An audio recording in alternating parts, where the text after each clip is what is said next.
Hi guys, it's Bowles Moles here, helping you a little bit with your online homework. I want to make sure that when you get into your online homework that you're not confused by the way that these are worded for you. Okay, for instance, if it says how many moles of atoms, don't be confused by that. Are you finding moles? Are you finding atoms? You might be confused, but look at this where it says answer in units of moles. That's going to let you know that you're actually looking for moles right here. So you're changing grams into moles on this one. That's all you have to do on this particular one.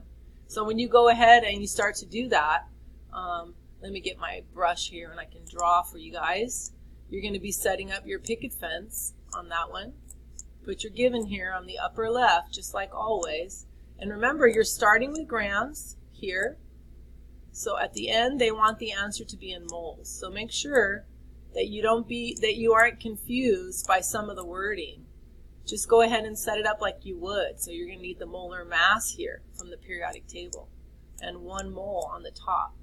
So all you're going to do with that given, even though the given is a strange number, it looks like it's going to be an atom number, but it's actually not. It's 4.58 times 10 to the 5th. That's going to go here. 4.58 times 10 to the 5th.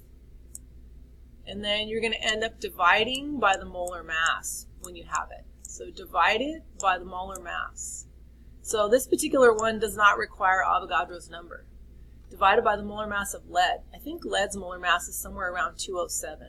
So that divided by 207 to get your answer in moles. Just a little quick help here. Good luck on your online homework.